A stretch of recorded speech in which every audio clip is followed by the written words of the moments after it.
مومن کرام السلام علیکم ورحمۃ اللہ وبرکاتہ.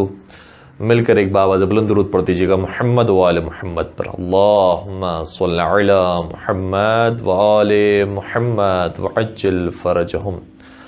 اعوذ باللہ من الشیطان الرجیم. بسم اللہ الرحمن الرحیم. الحمد للہ رب العالمین والصلاة والسلام علی اشرف الانبیاء والمرسلین وخاتم النبیین سیدنا و مولانا ابی القاسم محمد. اللہم صل علی محمد و آل محمد وعجل فرجہم وعلی اہل بیتہ الطیبین الطاہرین المعصومین المظلومین الذین اذهب اللہ عنہم الرجس وطہرہم تطہیرا. اللہم صل علی محمد وآل محمد وعجل فرجہم ولعنت اللہ علی اعدائہم اجمعین.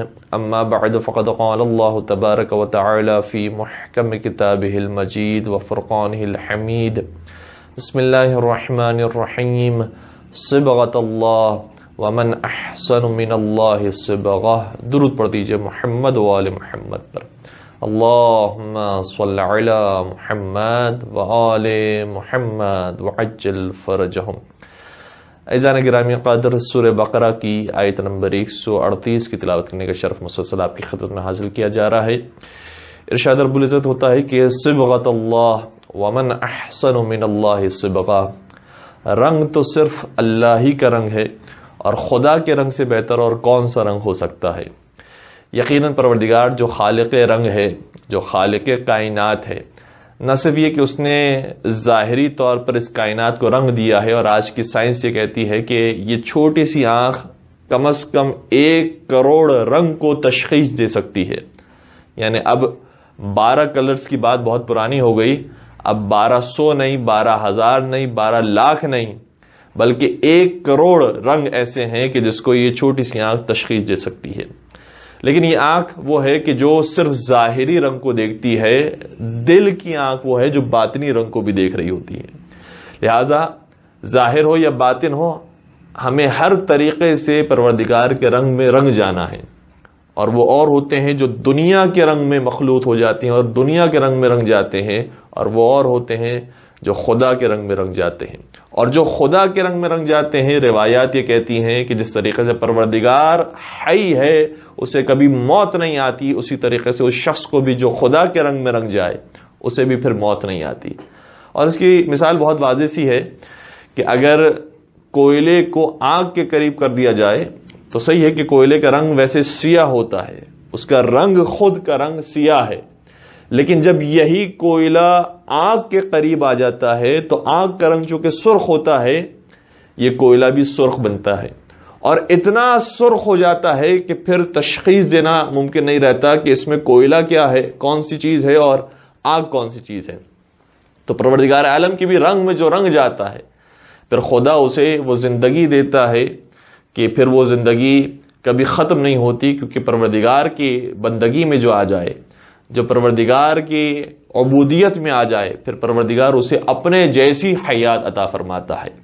حی لا تموت، میں تجھے بھی ایسی زندگی دوں گا کہ کبھی موت نہیں آئے گی. تو پروردگار عالم اس آیت کے اندر بیان فرما رہا ہے کہ خدا کے رنگ سے بہتر اور کس کا رنگ ہے. اس رنگ میں اگر تم رنگ جاؤ گے، تمہاری زندگی میں سکون بھی آ جائے گا، تمہیں ہمیشہ کی زندگی بھی مل جائے گی، اور کبھی بھی تم نقصان میں نہیں رہو گے. انشاءاللہ ہم ان باتوں کی وضاحت کے طور پر چند ایک مثال آپ کی بیان کریں گے.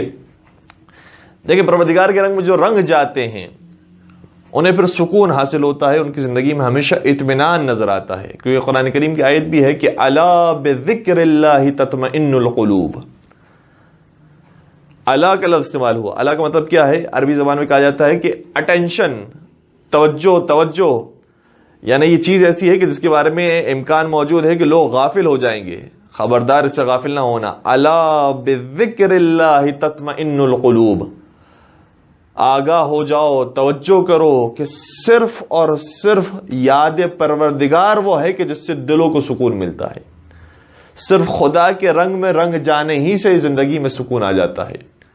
یعنی نہ ڈراموں میں سکون ہے، نہ فلموں میں سکون ہے، نہ پارکس میں سکون ہے، نہ دریا کے کنارے سکون ہے، گرچہ یہ وقتی ہو سکتا ہے سکون دینے والے ہوں، اور اس میں سے کتنے ہی ایسے غیر شرعی کام ہیں کہ خدا نخواستہ اگر اس میں انسان مبتلا ہو جائے تو وقتی شاید سکون حاصل ہو جائے، لیکن پھر ابدی اسے بے سکونی رہتی ہے، پھر ابدی طور پر ضمیر اسے ملامت کرتا رہتا ہے۔ لیکن پروردگار کے رنگ میں جو رنگ جائے تو کبھی بھی ملامت کا سوال نہیں ہے، سکون ہی سکون ہے۔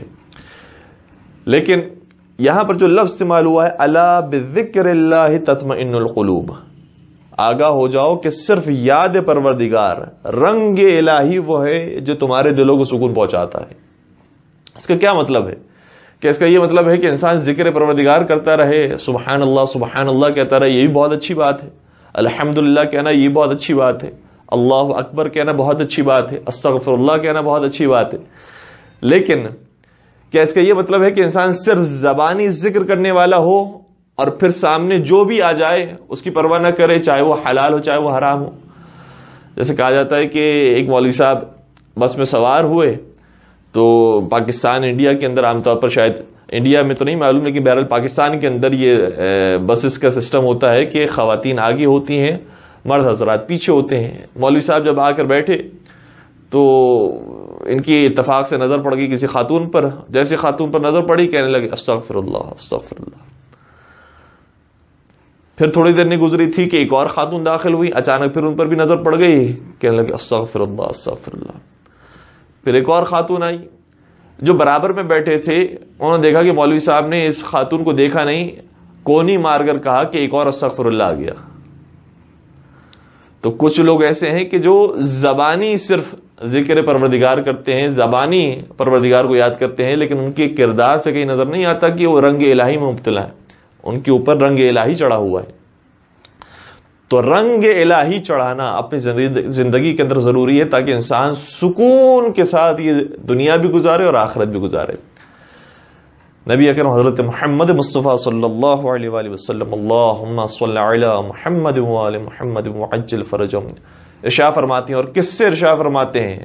مدینۃ العلم، باب مدینۃ العلم سے مخاطب ہو کر ارشاد فرما رہا ہے، فرماتے یا علی لا تطیقوا هذه الامہ ثلاث یا ثلاث لا تطیقها هذه الامہ، اے علی تین چیزیں ایسی ہیں جو یہ امت طاقت ہی نہیں رکھتی کہ اسے انجام دے سکے۔ اللہ اکبر۔ نبی اکرم پہلے ہی بیان فرما کے جا رہے ہیں کہ اس امت کے اندر یہ صلاحیت ہی نہیں ہے۔ یعنی صحیح ہے کہ کچھ افراد ہوں گے کہ جو انشاءاللہ اس مرحلے تک پہنچیں گے، لیکن جو اکثریت ہے اس امت کی وہ اس قابل نہیں ہے کہ یہ صلاحیت پیدا کر سکے۔ کون سی تین صلاحیتیں؟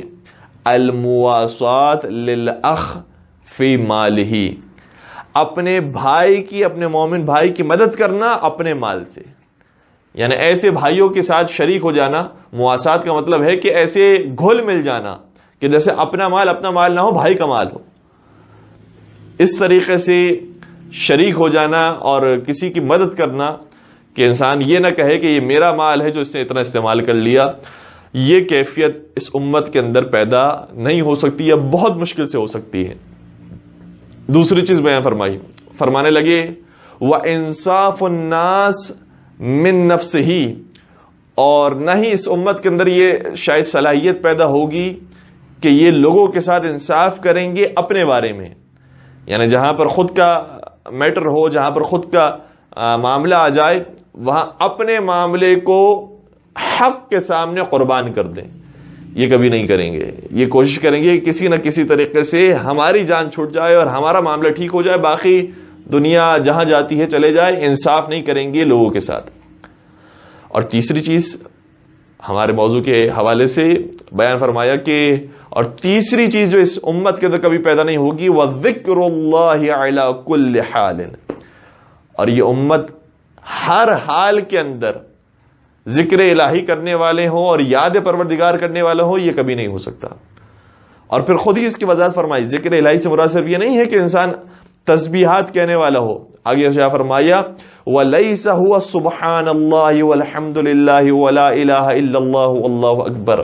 یہاں ذکر الہی سے مراد یہ نہیں ہے کہ جو سبحان اللہ کہنے والا ہو, اللہ اکبر کہنے والا ہو, لا الہ الا اللہ کہنے والا ہو, یہ مراد نہیں ہے. مراد یہ ہے کہ ہر موقع پر پروردگار کو یاد رکھنے والا ہو, چاہے حرام ہو چاہے حلال ہو. زندگی کا کوئی شعبہ ایسا نہ ہو کہ جو یاد پروردگار کے بغیر گزرے. باقاعدہ آگے وضاحت فرمائے نبی اکرم نے کہ جب حرام ان کے سامنے آ جائے تو پروردگار کی یاد رکھنے والے ہوں. آج کل کا دور سوشل میڈیا کا دور ہے, گھروں کے اندر لوگ موجود ہیں, انٹرنیٹ استعمال کر رہے ہیں, موبائل استعمال کر رہے ہیں, اور دنیا ایسی ہے کہ انسان خود نہ بھی چاہے اچانک کوئی بری ایڈ آ گئی, اچانک کہیں سے کہیں کلپ انسان کے ہاتھوں سے لگ گئی, تو فوراً انسان کو رک جانا یہ بہت ضروری ہے. اپنے نوجوان دوستوں سے میں دست ادب جوڑ کر یہ عرض کر رہا ہوں کہ یہ بڑا خطرناک دور ہے. اگر انسان ایک ذرا سا بھی کلک کے ذریعے بھی شیطانی راستے کی طرف چلا گیا, یہ دلدل کی طرح ہے. انسان جتنا ہاتھ پھر چلائے گا مزید اس کے اندر ڈوبتا چلا جائے گا. لہذا جیسے خدا نخواستہ اگر کوئی بری چیز آتی ہے تو فوراً سے انسان متوجہ ہوتے ہوئے اس جگہ سے باہر آ جائے. اور اگر پہلے مرحلے کے اندر باہر آ گیا تو بہت آسان ہے. جتنا ہاتھ پیر چلائے گا اور آگے پہنچتا جائے گا اتنا معاملہ بگڑتا چلا جائے گا. انشاءاللہ پروردگار توفیق دے کہ ہر موقع پر ہم اور آپ ذکر پروردگار کرنے والے ہوں اور یاد الہی رکھنے والے ہوں. ایک درود پڑھ دیجئے محمد و آل محمد پر. اللہم صلی علی محمد و آل محمد وعجل فرجہم. تو سکون اگر زندگی میں چاہیے تو ایک ہی راستہ ہے, صبغت اللہ, اللہ کے رنگ کو حاصل کر لیں, خدائی رنگ کو پہنچ جائیں. مولا امام حسین سرکار سید الشہداء علیہ الصلوۃ والسلام اللہم صلی علی محمد و آل محمد وعجل فرجہم شاہ فرماتے ہیں دعا عرفہ کے اندر, فرماتے ہیں کہ ماذا وجد من فقدک وما الذی فقد من وجدک. فرماتے ہیں کہ پروردگارا جس نے تجھ کو کھو دیا اس نے پایا کیا ہے, اور جس نے تجھے پا لیا اس نے کھویا کیا ہے. کیا خوبصورت بات کتنے مختصر جملوں کے اندر بیان فرمائی. جیسے کسی نے کیا خوبصورت بات کہی تھی کہ کچھ لوگ ایسے ہوتے ہیں جو بات بہت اچھی کہتے ہیں لیکن ان کا انداز اچھا نہیں ہوتا. ائمہ اطہار علیہ السلام وہ ہیں کہ بات بھی خوبصورت کہتے ہیں اور انداز بھی خوبصورت ہوتا ہے. خوبصورت بات کو خوبصورت انداز پہ بیان فرماتے ہیں. فرمایا کہ پروردگارا جس نے تجھے کھو دیا اس نے پایا کیا ہے. اس نے گاڑیاں اگر کما لی, گاڑیاں اگر خرید لی, موبائل خرید لیے, اگر اس نے مکانات بنا لیے, اگر اس نے زمینیں خرید لی, اگر اسے کوئی منصب حاصل ہو گیا, سب کچھ حاصل ہو گیا, لیکن تجھے کھو دیا تو گویا اس نے کچھ حاصل ہی نہیں کیا.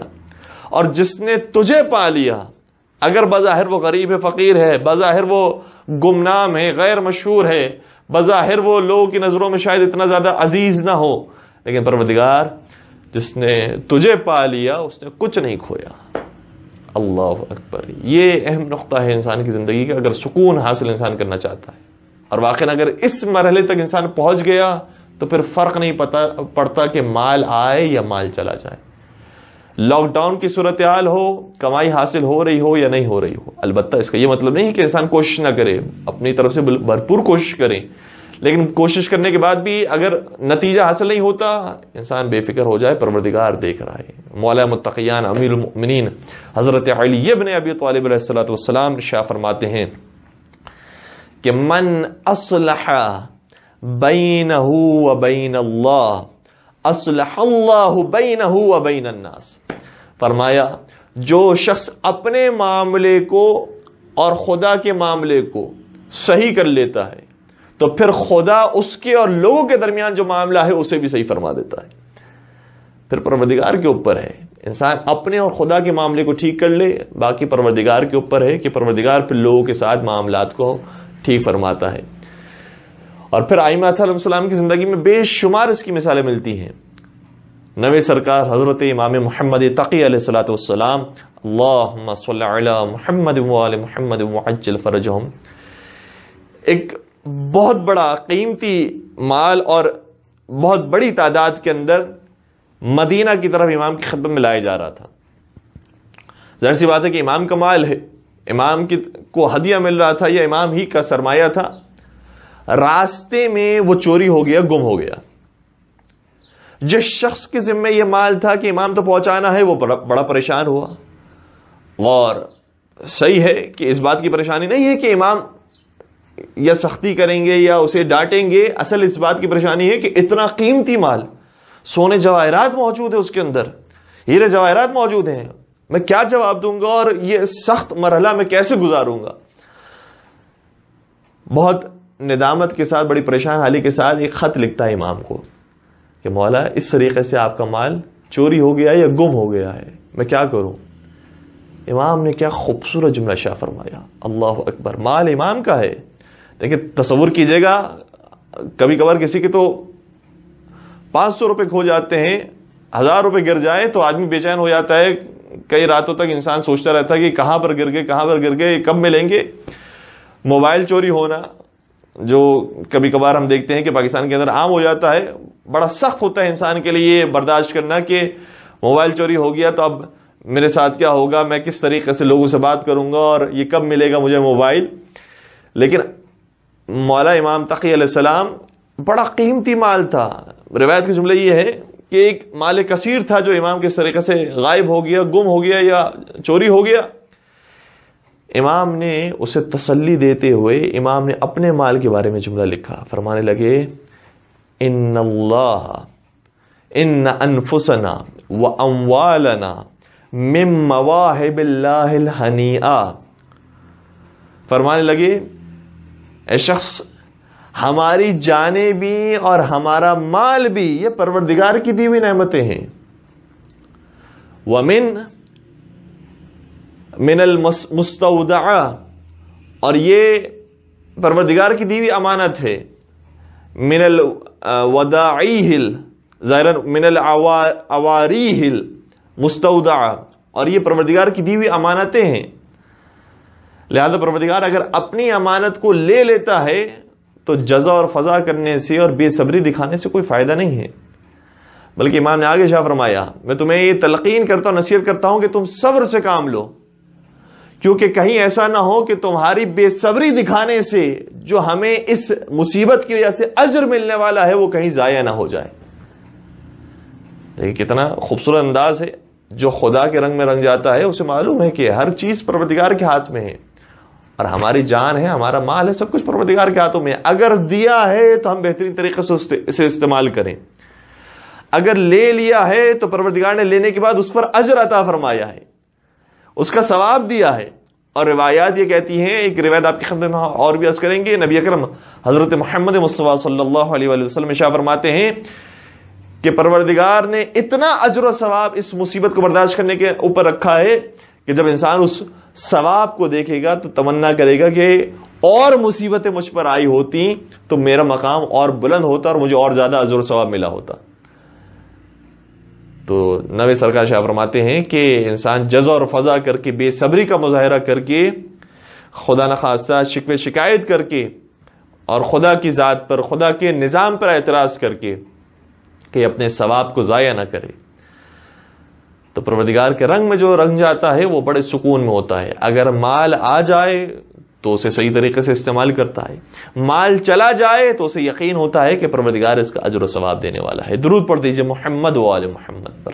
اللہم صلی علی محمد و آل محمد وعجل فرجہم. اسی لیے مولا متقیان بستر رسول پر سوئے ہیں اور نبی اکرم شاہ فرما رہے ہیں، رسول صادق بیان فرما رہے ہیں، اے علی 40 قبیلے آ کر اس پر تلوار چلائیں گے اور یہ میرے خون کے پیاسے ہیں، لیکن میں تم سے یہ تمنا کرتا ہوں، یہ خواہش کرتا ہوں کہ تم میرے بستر پر سو جاؤ. کیا تم اس کے لیے راضی ہو؟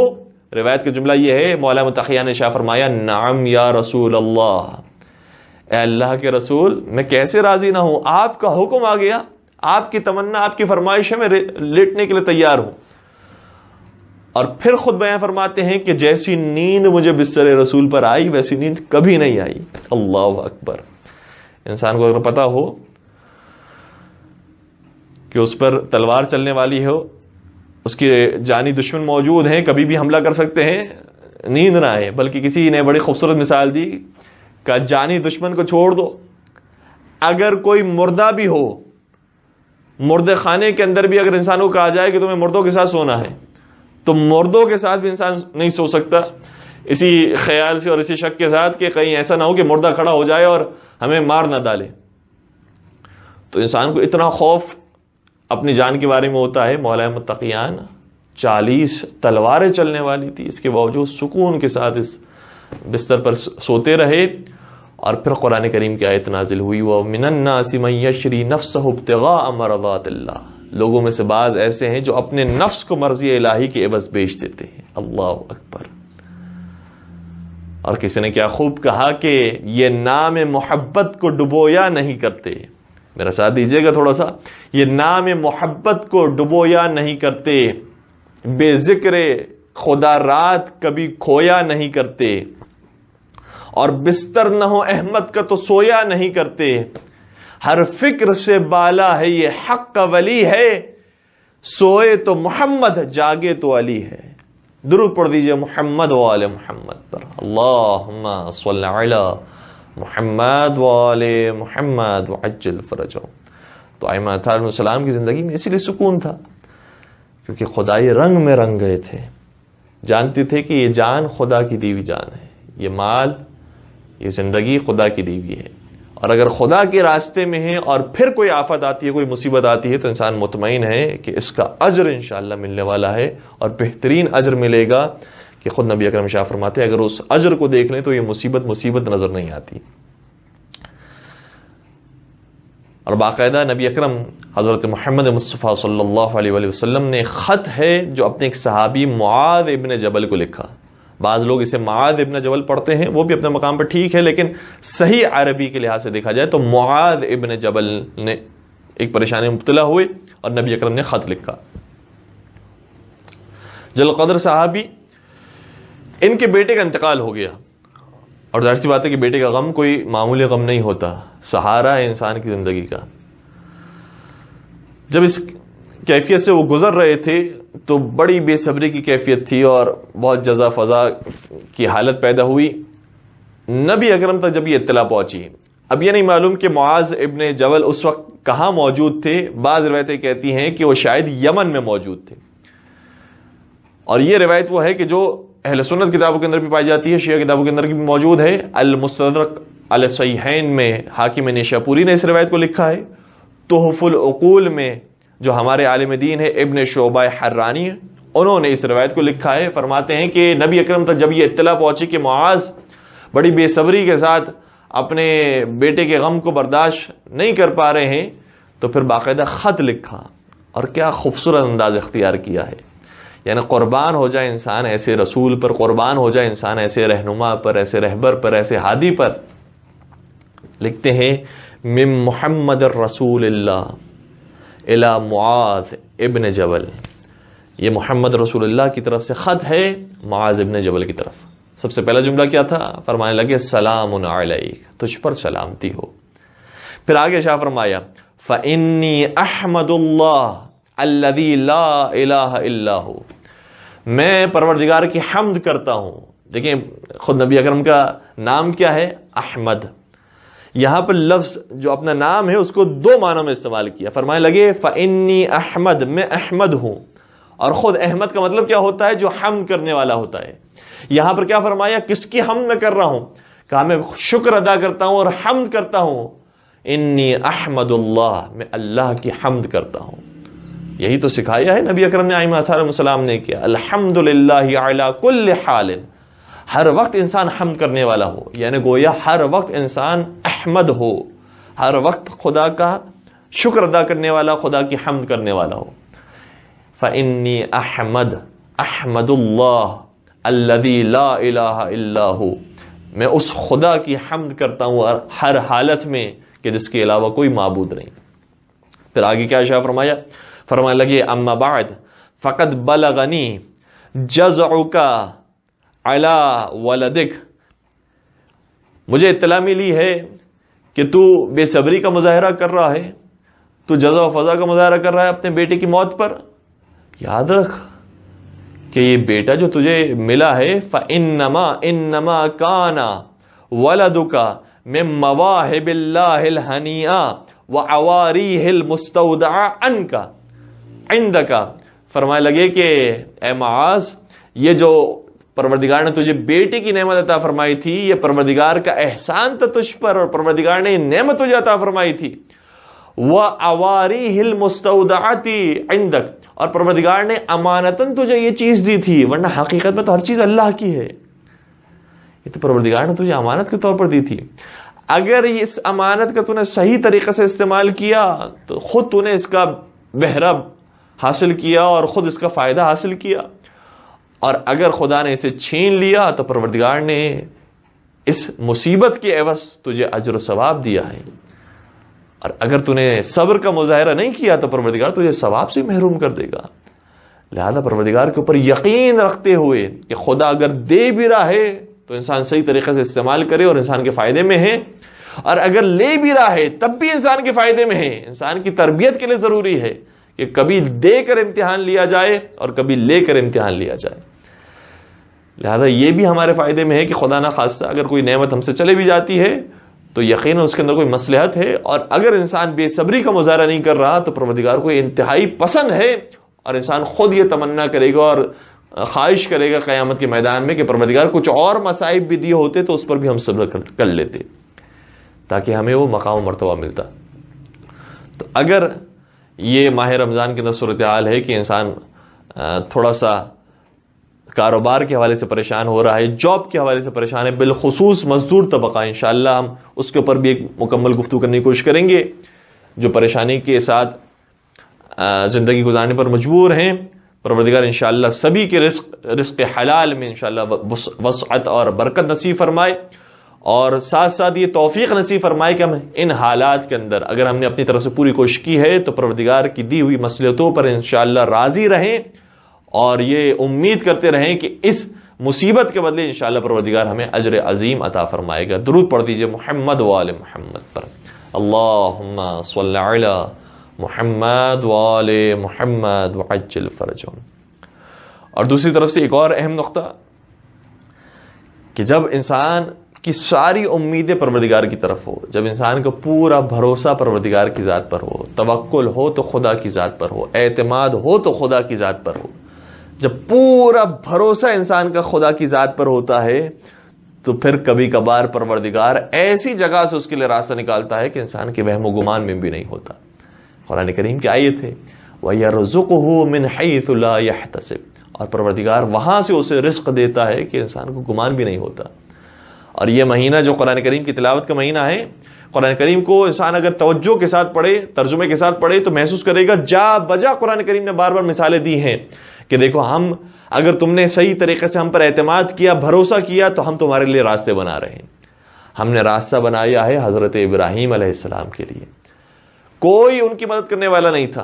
اچھا یہ بھی عجیب بات ہے، قرآن کریم میں ایسے بہت سارے واقعات موجود ہیں تاکہ انسان بیدار رہے، جاگتا رہے، اور خود انسان کی زندگی میں بھی ایسے واقعات آتے ہیں جسے کہا جاتا ہے کہ لاسٹ مومنٹ پر پروردگار نے ساری تصویر تبدیل کر دی. بالکل آخری لمحہ کہ کوئی کہیں سے امید نہیں تھی، بس پروردگار کی ذات پر امید تھی، پروردگار نے پورا نقشہ تبدیل کر دیا. کئی سارے واقعات ہیں. حضرت ابراہیم علیہ السلام بڑی آگ لگا دی، سارے لوگ جمع ہو گئے، بس ابراہیم کو جلا دیں گے، ختم ہو جائے گا، قصہ ختم ہو جائے گا، بات ختم ہو جائے گی، ابراہیم کوئی پرانا واقعہ بن جائیں گے. لیکن جیسے ہی جناب ابراہیم کو منجمیق میں بٹھا کر آگ کی طرف پھینکا گیا تو خدا کی طرف سے آواز آئی یا نارو کونی برداً وسلاماً علی ابراہیم، اے آگ تو ٹھنڈی ہو جا ہمارے بندے ابراہیم کے لیے. آخری موقع پر پروردگار نے اس امید کو کس طریقے سے پورا کیا. پروردگار نا امید نہیں فرماتا، اگر انسان کی مصلحت میں ہوتا ہے تو آخری موقع پر بھی پروردگار نصرت کرتا ہے. اور یہ کیوں آخری موقع پر نصرت کرتا ہے؟ کیوں پہلے ہی سے پروردگار مدد نہیں فرما دیتا؟ کیوں پہلے ہی سے ہماری زندگی کے حالات تبدیل نہیں کر دیتا؟ اس کے اندر بہت ساری وجوہات ہو سکتی ہیں، لیکن ان میں سے شاید ایک دو وجوہات یہ ہوں گی کہ پروردگار دیکھنا چاہتا ہے کہ ہمارا اس کی ذات پر کتنا اعتبار ہے، ہم کتنا بھروسہ کر سکتے ہیں. ذرا سی تکلیف آئی اور ہم نے پروردگار کا دامن چھوڑ دیا، ذرا سی مصیبت آئی جو رب العالمین ہے، ہر ایک کو دینے والا ہے، یرزقہ من حیث لا یحتسب ہے، ان اللہ علی کل شیء قدیر ہے، للہ خزائن السماوات والارض ہے، وہ پروردگار جس کے پاس سب کچھ موجود ہے، کن فیکون ہے اس کے لیے اگر ارادہ کرے۔ کیا اس کا دامن ہم نے چھوڑ دیا؟ ایک ذرا سی مصیبت آئی، اس لیے پروردگار یہ دیکھنا چاہتا ہے کہ ہمارا خود اس کی ذات پر کتنا بھروسہ ہے۔ مشکل سے مشکل حالات کے اندر پروردگار مبتلا کرتا ہے تاکہ ہماری معراج کو دیکھ سکے۔ اور دوسری طرف سے اس کی ایک وجہ یہ بھی ہے، پروردگار دیر سے نصرت کیوں کرتا ہے؟ شاید اس کی ایک وجہ یہ بھی ہے کہ ایک ماحول بن جائے، لوگ دیکھنے لگیں کہ دیکھو یہ جو خدا کو اتنا یاد کرتا ہے، اللہ اللہ کرتا ہے، ذکر الہی کرتا ہے، نماز روزے کے پابند ہے، شریعت کا پابند ہے، پروردگار نے اس کے لیے کتنی مشکل زندگی رکھ دی۔ جب لوگوں کی توجہ بڑھ جائے گی اور لوگ دیکھ رہے ہوں گے کہ جو خدا کو اتنا یاد کرنے والا ہے وہ آگ میں جلنے والا ہے، خدا ایسے موقع پر اپنا کرشمہ دکھاتا ہے، اپنی قدرت دکھاتا ہے۔ یاد رکھو اس دنیا کے مالک اور خالق ہم ہیں، اس دنیا کے پالنے والے ہم ہیں، پہچانو ہمیں، ہمارے ہاتھ میں پوری قدرت ہے۔ لہٰذا پروردگار وہ ماحول بنا کر پھر نصرت کرتا ہے تاکہ دنیا والوں تک یہ میسج پہنچ جائے کہ اس دنیا کے اندر اگر کسی کے پاس حقیقی طاقت اور قدرت ہے تو وہ صرف ذات پروردگار ہے۔ اس لیے آخری موقع پر پروردگار نے کئی سارے معاملات کے اندر نصرت فرمائی ہے۔ حضرت ابراہیم علیہ السلام، آگ ٹھنڈی ہو گئی ابراہیم علیہ السلام کے لیے۔ دوسرا واقعہ، جناب ابراہیم علیہ السلام اپنے بیٹے اسماعیل کو ذبح کر رہے ہیں، امتحان ہے اور آخری مرحلے تک پہنچ گیا امتحان۔ چھری ہاتھ میں آ گئی، بیٹے کو لٹا دیا، گردن پر چھری رکھ دی اور اب ذبح کرنے ہی والے تھے اور چھری جیسے ہی چلتی ہے، وَفَدَيْنَاهُ بِذِبْحٍ عَظِيمٍ، اسماعیل کو ایک دوسری بڑی قربانی کے لیے مؤخر کر دیا۔ اللہ اکبر۔ پروردگار پر انسان بھروسہ رکھے، پروردگار کبھی بھی نا امید نہیں کرتا، اور اگر پروردگار نے مشکلات دی ہیں تو پروردگار نے اس کا اجر بھی بہت زیادہ دیا ہے۔ انسان پھر تمنا کرے گا کہ کاش مزید اور مشکلات آئی ہوتی تاکہ اجر بڑھ جاتا۔ تو یہ آخری موقع پر پروردگار کی نصرت، بہت سارے واقعات قرآن کریم میں موجود ہیں۔ حضرت موسیٰ علیہ السلام کا واقعہ موجود ہے۔ مادر موسیٰ پریشان تھی کہ اب میرے بیٹے کے ساتھ کیا ہوگا، میرے بیٹے کو بھی ذبح کر دیا جائے گا، حضرت موسیٰ کو ذبح کر دیا جائے گا، فرعون 70,000 بچوں کو قتل کر چکا ہے، میرے بیٹے کو کون بچائے گا؟ لیکن خدا کی طرف سے تسلی آئی، الہام ہوا، اے مادر موسیٰ اس بچے کو تم دریا میں پروردگار پانی میں جانے کے بعد کون سا بچہ بچا ہے؟ لیکن خدا کی طرف سے الہام یہ ہوا، انا رادوہ الیک، ہم تمہاری طرف اس بچے کو پلٹائیں گے، تمہارا بھروسہ ہماری ذات پر ہونا چاہیے۔ پھر حضرت موسیٰ علیہ السلام خود جب جوان ہوتے ہیں، یہاں تک کہ فرعون سے مقابلہ ہوتا ہے، اپنی قوم کو لے کر بھاگتے ہیں، اور جب جا رہے ہیں تو ایک مقام وہ آیا کہ سامنے دریا ہے، پیچھے لشکر فرعون ہے۔ حضرت موسیٰ علیہ السلام کے اعتماد میں ذرہ برابر بھی کمی نہیں آئی۔ خدا کے اوپر جو اعتماد حضرت موسیٰ علیہ السلام کو ہے وہ ابھی بھی قائم اور دائم ہے۔ لیکن جو قوم موسیٰ ہے وہ پریشان ہو گئی۔ جو ان کے اصحاب باقاعدہ جملے یہ ہیں، فلما ترا الجمعان، جب دونوں طرف سے لشکروں نے آمنے سامنے ایک دوسرے کو دیکھا تو پھر اصحاب موسیٰ یہ کہنے لگے کہ انا لمدرکون یا انا مدرکون، کہ اب یہ ہمیں پکڑ لیں گے۔ تو اصحاب موسیٰ بھی ہیں لیکن اس درجے اعتماد پر اور اس درجے توکل پر فائز نہیں ہیں۔ لہٰذا ہمیں اس درجے پر پہنچ جانا ہے کہ پروردگار اگر تو نے ہم سے مال لے بھی لیا، چھین بھی لیا ہے، کوئی مصیبت آ گئی ہے، کوئی آفت آ گئی ہے، ہمیں یقین ہے پروردگار تو اس کائنات کے چلانے والا ہے، تجھے بہتر معلوم ہے کہ اس دنیا کو کس طریقے سے چلانا ہے۔ ہماری تو کوئی اوقات نہیں ہے، ہم اس دنیا میں مہمان ہیں، تو اصل اس کا صاحب اور مالک ہے، تو جانتا ہے کہ کس طریقے سے دنیا کو چلایا جائے۔ اور جب مہمان کسی کے یہاں دعوت پر آتا ہے تو اعتراض نہیں کرتا کہ آپ نے یہ چیز یہاں ایسے کیوں رکھی اور وہاں ایسے کیوں رکھی ہے، یہ کر لیتے تو بہتر ہوتا، یہ بنا لیتے تو بہتر ہوتا۔ وہ خاموشی کے ساتھ جو دیا ہے اس پر راضی رہتا ہے۔ اسی طریقے سے ہم اس دنیا میں مہمان بن کر آئے ہیں۔ خدا چاہے تو زلزلے لے کر آئے، خدا چاہے تو سیلاب لے کر آئے، خدا چاہے تو بارش لے کر آئے، خدا چاہے تو امن و امان لے کر آئے، خدا چاہے تو سبز اور بہار لے کر آ جائے۔ یہ خدا کے ہاتھوں میں ہے۔ ہم اپنی طرف سے ذمہ داری رکھتے ہیں کہ کوشش کریں اپنی زندگی کو بہتر کرنے کے لیے، دوسروں کی زندگی کو بہتر بنانے کے لیے، انصاف کے ساتھ، احسان کے ساتھ لیکن اس کے بعد معاملہ پروردگار کے ہاتھوں میں ہے. پروردگار کے ہاتھوں میں سارا ملک اور ملکوت ہے. اس لیے انسان اگر خدا کی ذات پر بھروسہ رکھے ہوئے ہے تو بڑے سکون کے ساتھ انسان کی زندگی گزر رہی ہے. اور دوسرا فائدہ جو پروردگار پر بھروسہ رکھنے کا ہے وہ کیا ہے؟ دوسرا فائدہ یہ ہے کہ انسان کبھی بھی نقصان نہیں اٹھاتا. یعنی بظاہر شاید دنیا والوں کی نگاہ میں ہو سکتا ہے کہ نقصان اٹھانے والوں میں ہو جائیں، لیکن جس کا بھروسہ خدا کی ذات پر ہوتا ہے وہ کبھی نقصان اٹھا ہی نہیں سکتا. ایسا کیوں؟ قرآن کریم کی آیت ہے، ارشاد ہوتا ہے ان اللہ اشترى من المؤمنین انفسهم واموالهم بان لهم الجنہ یقاتلون فی سبیل اللہ فیقتلون ویقتلون. قرآن کریم یہ کہتا ہے کہ پروردگار نے مومنین کے جانوں کو اور مومنین کے اموال کو خرید لیا ہے اور اس کے عوض انہیں جنت دے دی ہے. یہ مومن کیسے مومن ہیں؟ یہ مومن ایسے مومن ہیں کہ جب میدان جنگ میں جہاد کرتے ہیں تو اس یقین کے ساتھ کرتے ہیں کہ چاہے ہم دوسرے کو مار ڈالیں اور قتل کر ڈالیں، چاہے خود شہید ہو جائیں، دونوں صورتوں میں ہمیں جنت ملنے والی ہے اور ہم کامیاب ہونے والے ہیں. اور یہ قرآن کریم نے دوسرے مقام پر بھی ارشاد فرمایا کہ جس شخص کا اعتماد پروردگار کی ذات پر ہوتا ہے وہ کبھی بھی نقصان نہیں اٹھاتا. احد الحسنیین، ہمیشہ دو فائدوں میں سے کوئی ایک فائدہ ضرور سے ملتا ہے، یا وہ زندہ رہتا ہے اور مزید اسلام کی ترقی کا اور اسلام کی سرفرازی کا باعث بنتا ہے، یا وہ شہید ہو جاتا ہے اور اسے جنت مل جاتی ہے.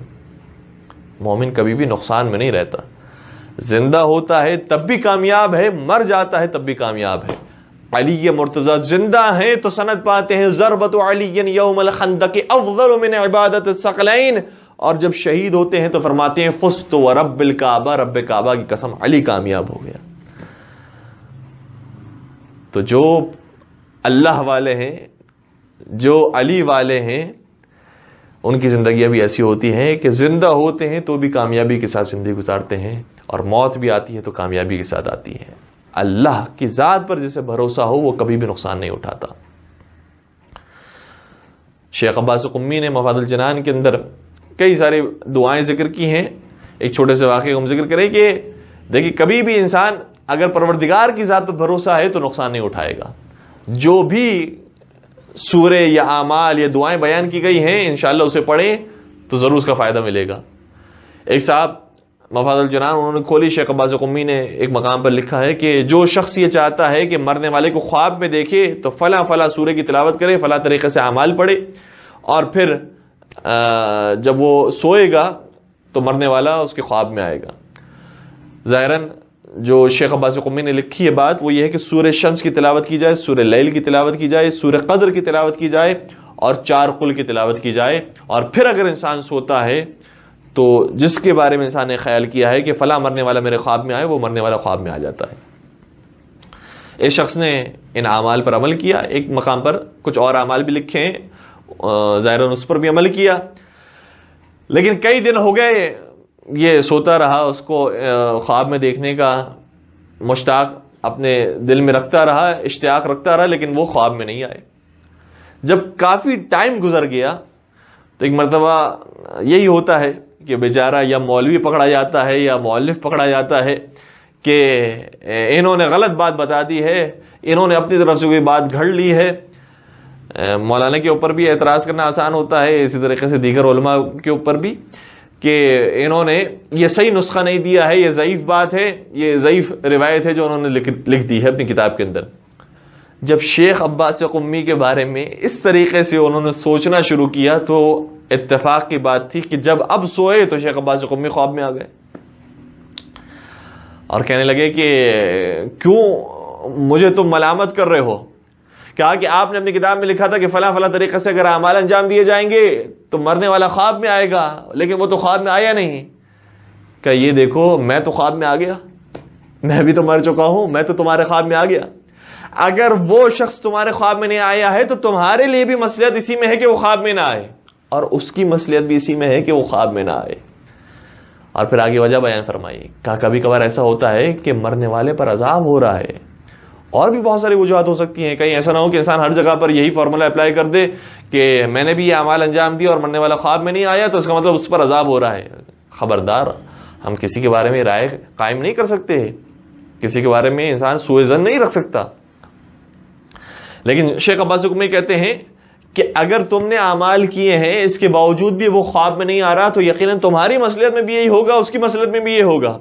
ہو سکتا ہے کہ اس کے اوپر عذاب آ رہا ہو، وہ تمہارا عزیز ہے، اگر تم اسے عذاب میں دیکھو گے تو تم بھی بے چین ہو جاؤ گے، تم بھی پریشان ہوگے. تو اس کے لیے بھی بہتر ہے کہ اس کی آبرو بچے رہے، تمہارے لیے بھی بہتر ہے کہ تم ایک درد اور مصیبت میں مبتلا نہ ہو، اس لیے وہ خواب میں نہیں آ رہا. تو بھروسہ اگر پروردگار کی ذات پر ہو، خدا کی دیے ہوئے اصولوں کے اوپر ہو، تو پھر انسان کبھی بھی پریشانی میں مبتلا نہیں ہوتا. اور اگر انسان اعمال انجام دینے کے بعد، جیسے نماز شب پڑھنا ہے، نماز شب پڑھنے کے بعد رزق و روزی کے دروازے کھل جاتے ہیں، مال و دولت میں اضافہ ہو جاتا ہے، تو بھی بہت اچھی بات ہے. اور اگر نماز شب پڑھنے کے باوجود بھی رزق و روزی میں اضافہ نہیں ہوتا تب بھی ٹھیک ہے کہ انسان کی مصلحت کے اندر یہی ہوگا. پروردگار جو ہمیں دیتا ہے وہ ہمارے ظرفیت اور ہماری صلاحیت کے مطابق دیتا ہے. جس سے ظرفیت سے زیادہ مل جاتا ہے. پھر ثعلبہ انصاری کا واقعہ سعد کا واقعہ موجود ہے جو زمانے رسول کے اندر موجود تھے. بار بار نبی اکرم سے آگے تمنا کرتے تھے کہ پروردگار ہمارے رزق میں برکت دے، آپ دعا فرمائیے، آپ دعا کیجئے. نبی اکرم نے بالآخر یہ دعا کی اور ایک روایت کے مطابق 2 درہم دیے. جب جیسے ہی اس کی زندگی تبدیل ہوئی اور رزق میں برکت نصیب ہونا شروع ہوئی، آہستہ سے نماز چھوڑ دی، جماعت چھوڑ دی، مسجد میں آنا چھوڑ دیا، حتیٰ زکوٰۃ دینا چھوڑ دیا. اور پھر پیغمبر کا مجبور ہوتے ہیں، جبرائیل امین نازل ہوتے ہیں کہ یا رسول اللہ آپ اس کی پہلی حالت سے زیادہ خوش تھے یا اب والی حالت سے زیادہ خوش ہیں؟ نبی اکرم فرماتے ہیں میں پہلی حالت سے زیادہ خوش ہوں کہ کم از کم اس کی دنیا بھی ٹھیک تھی کسی حد تک اور دین پر بھی عمل کر رہا تھا. میں اس کی دنیا بھی چاہتا ہوں، دین بھی چاہتا ہوں، لہٰذا اسی حالت کی طرف اسے پلٹا دوں. تو نماز شب پڑھنے کے بعد بھی اگر انسان دروازے نہیں کھل رہے تو مصلحت میں یہی ہے. البتہ روایات کے اندر یہ ضرور آیا ہے کہ نماز شب پڑھنے کے بعد اگر کوئی یہ کہتا ہے کہ میری دنیا تبدیل نہیں ہوئی، کیونکہ روایت میں آیا ہے کہ جو شخص نماز شب پڑھتا ہے دنیا کی بھی سارے خیر حاصل کرتا ہے، آخرت کے بھی خیر حاصل کرتا ہے. تو اگر انسان کی دنیا تبدیل نہیں ہوئی ہے تو سمجھ جاؤ کہ یا وہ جھوٹ کہہ رہا ہے یا وہ صحیح طریقے سے نماز شب نہیں پڑھ رہا. یہ بھی جملے روایات کے اندر آئے ہیں. لیکن بہرحال ہر جگہ پر ایکسیپشنز ہوتے ہیں، استثناءات ہوتے ہیں. اگر خدا نخواستہ انسان بھرپور طریقے سے شریعت پر عمل بھی کر رہا ہے، اعمال انجام دے رہا ہے، رزق و روزی کے لیے دعائیں بھی پڑھ رہا ہے، لیکن پھر بھی دروازے نہیں کھلے تو اس کا مطلب یہ ہے کہ انسان کی مصلحت میں یہی ہے کہ ابھی اس کے لیے دروازے نہ کھولے جائیں. اور پھر انبیاء کرام کی زندگی کے اندر بھی دیکھا جائے تو ایسے کئی سارے واقعات ہمیں ملتے ہیں. حضرت یعقوب علیہ السلام اتنے سال تک گریا کرتے رہے لیکن یوسف سے ملاقات نہ ہو سکی. حضرت یوسف علیہ السلام کتنے سال تک زندان میں رہے لیکن پھر جا کر پروردگار نے انہیں عزیز مصر قرار دیا، بادشاہ مصر قرار دیا. تو کچھ چیزیں ایسی ہوتی ہیں کہ وقت آنے پر اگر ملے تو وہ انسان کے لیے بہتر ہوتی ہیں. انشاءاللہ پروردگار سے ہم دعا کریں کہ ہماری مصلحت کے اندر بھی جو چیز موجود ہے پروردگار وہی چیز ہمیں عطا فرما. اور اگر ہم کسی چیز کے طلبگار ہیں اور وہ مصلحت میں نہیں ہیں، اگر مصلحت تبدیل کرنا بھی ہماری مصلحت کے اندر ہے تو وہ ہماری مصلحت کو تبدیل کر دے، ہماری تقدیر بدل دے اور ہمیں بہترین دنیا بھی عطا فرما اور بہترین آخرت بھی عطا فرما. بس عزیزوں، کچھ مرحلے تو ایسے ہوتے ہیں کہ مصائب آتے ہیں اور کچھ عرصے کے بعد وہ ختم ہو جاتے ہیں. حضرت ایوب علیہ السلام کی زندگی بڑی سختیوں کے اندر گزری لیکن بالآخر ایک وقت وہ آیا جب ان کی صحت دوبارہ بحال ہو گئی، زراعت ان کی ٹھیک ہو گئی، جو ان کے جانور کم ہو گئے تھے دوبارہ سے بڑھنے لگے اور پھر دوبارہ سے بہترین انہیں زندگی پروردگار نے عطا فرمائی. حضرت یعقوب علیہ السلام کو یوسف مل گئے، یوسف علیہ السلام کو یعقوب مل گئے. لیکن کچھ مرحلے ایسے آتے ہیں کہ پروردگار بتانا چاہتا ہے کہ دیکھو کچھ ہمارے بندے ایسے بھی ہیں، ہم ان پر مصیبت بھی لے کر آ جائیں، ہم انہیں امتحان میں بھی مبتلا کریں تو یہ ان کی زبان سے کبھی جزا اور فضا کے جملے جاری نہیں ہوتے، کبھی یہ بے صبری نہیں کرتے ہیں.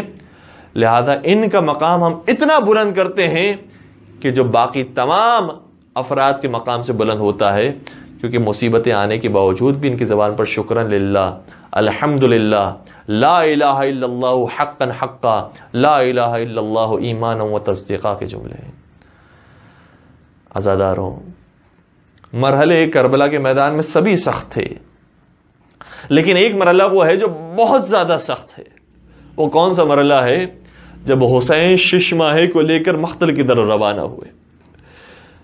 میں طویل مصائب نہیں پڑھنا چاہتا، لیکن بس اتنا جملہ کہوں گا، جب باپ اپنے شیر خوار بچے کو لے کر مقتل کی طرف گئے ہیں تو کیا سوال کیا تھا؟ سوال ہی کیا تھا، اگر تم مجھے پانی نہیں دے سکتے تو اس بچے کو پانی پلا دو۔ اس بچے کا کیا قصور ہے؟ اس سے تمہارے مردوں میں سے کسی کو قتل بھی نہیں کیا ہے، ارے اسے تلوار چلانے بھی نہیں آتی، اسے زمین پر قدم رکھنے نہیں آتا، اس بچے کا قصور کیا ہے؟ لیکن اللہ اکبر، حکم یہ آیا عمر سعد کا، اقطع کلام الحسین، حسین کے کلام کو قطع کر دے۔ میں کہوں گا قطع کرنے کے بہت سے طریقے تھے، اگر تم پانی پلا دیتے تو حسین کا کلام ختم ہو جاتا، لیکن پانی تو نہ ملا۔ سے شعبہ تیر ایسے آیا کہ روایت کہتی ہے فَذُبِحَ مِنَ الْأُذْنِ إِلَى الْأُذْنِ، علی اصغر ایک کان سے دوسرے کان تک ذبح۔ اجرکم علی اللہ۔ بس حسین اپنے 6 ماہے کو لے کر کہا جائے، آگے بڑھتے ہیں، روایتی کہتی ہے مولا نے 7 مرتبہ قدم خیمے کی طرف آگے بڑھا ہے، 7 مرتبہ پیچھے قدم کیے ہیں، ایک ہی جملہ زبان پر جاری رہا، بے صبری کا مظاہرہ نہیں فرمایا، فرمانے لگے انا للہ و انا الیہ راجعون، پروردگارہ ہم تیرے ہی لیے ہیں اور تیرے ہی طرف پلٹ کر آنا ہے۔ لیکن کیا کرے، باپ کا دل تو پھر بھی کسی طریقے سے صبر کا مظاہرہ کر لیا، لیکن ماں کو کس طریقے سے دکھائیں کہ جس بچے کو پانی کے لیے بھیجا تھا اسے پانی نہیں ملا، وہ خون سے سیراب ہو گیا۔ ایک مرتبہ جیسے ہی خیمے کی طرف داخل ہوئے، شہزادی ام رباب نے اپنے 6 ماہے کو ذبح حالت میں دیکھا، کیا فرمایا؟ یہ نہیں فرمایا آقا میرے بچے کا قصور کیا تھا، اسے کس نے قتل کر دیا، اسے کس نے شہید کر دیا؟ بے صبری کے جملے شہزادی رباب کی زبان پر جاری نہیں ہوئے، بس اتنا فرمایا ام مثلو کا ینہار، مولا کیا اس عمر کے جانور بھی ذبح نہیں ہوتے تھے؟ میرے بچے پر ان کو رحم نہ آیا اور میرے بچے کو ذبح کر ڈالا۔ سلام ہو اس ماں پر جس کا ایک بچہ کربلا میں مارا گیا، دوسری بچی شام کے زندان میں ماری گئی۔ ہائے ام رباب، اپنا سب کچھ اسلام کے راہ میں قربان کر دیا، مگر ہائے مولا آپ نے صرف ایک شہزادہ قربان نہیں کیا، 72 شہزادوں کو قربان کیا ہے۔ مولا کا غم زیادہ سنگین ہے یا شہزادی ام رباب کا غم سنگین ہے، خدا بہتر جانتا ہے، لیکن ہاں اتنا مجھے معلوم ہے کہ ایک بیوی اور ہے جس کا غم شاید بہت زیادہ سنگین ہے، جس نے 72 لاشوں کو بھی دیکھا ہے اور بے مخرہ چادر بیویوں کو بھی دیکھا ہے۔ یہ کون ہے؟ ایک شہزادی زینب کبریٰ ہے، ایک مولا سید سجاد ہے، جنہوں نے کربلا کا غم بھی برداشت کیا، کوفے اور شام کا غم بھی برداشت کیا، مگر زبان پر ہمیشہ شکر پروردگار رہا، الحمدللہ علی کل حال۔ پروردگار تو بہتر جانتا ہے سید سجاد کو کس حالت۔